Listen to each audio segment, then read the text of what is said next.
الرحيم الحمد لله رب العالمين الرحمن الرحيم مالك يوم الدين إياك نعبد وإياك نستعين اهدنا الصراط المستقيم صراط الذين أنعمت عليهم غير المغضوب عليهم ولا الضالين.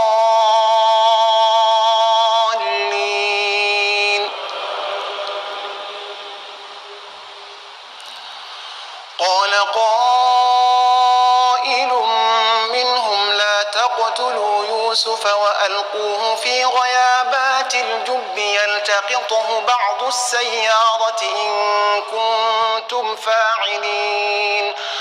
قالوا يا أبانا ما لك لا تامنا على يوسف وإنا له لناصحون أرسله معنا غدا يرتع ويلعب وإنا له لحافظون.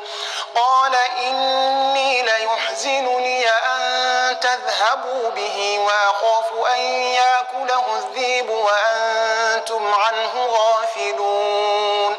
قالوا لئن أكله الذئب ونحن عصبة إنا إذا لخاسرون.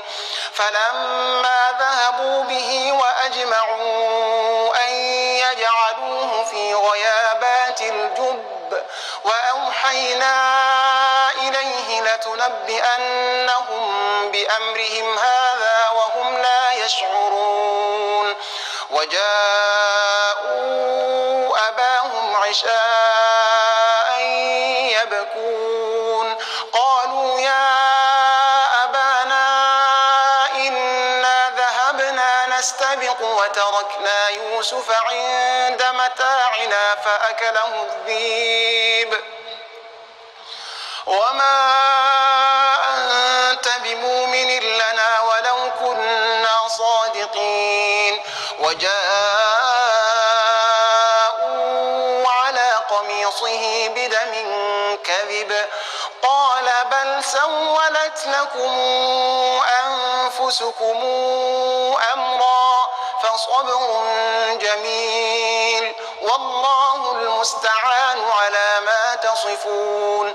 وجاءت سيارة فأرسلوا واردهم فأدلى دلوه قال يا بشراي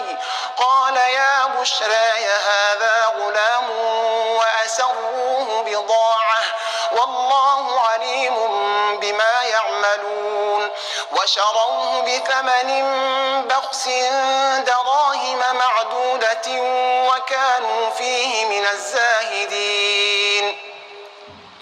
وقال الذي اشتراه من مصر لامرأته أكرمي مثواه عسى أن ينفعنا أو نتخذه ولدا.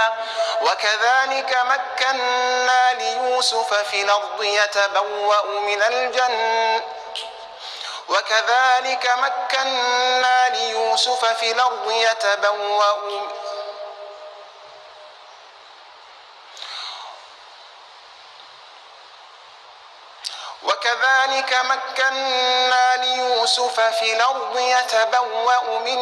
حيث يشاء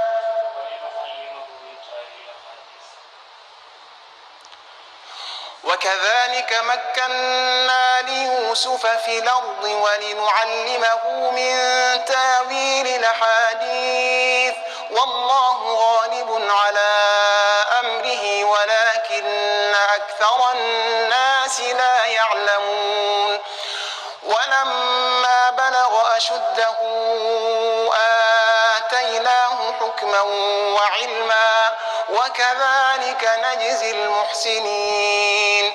وراودته التي هو في بيتها عن نفسه وغلقت الأبواب وقالت هيت لك قال معاذ الله إنه ربي أحسن مثواي إنه لا يفلح الظالمون.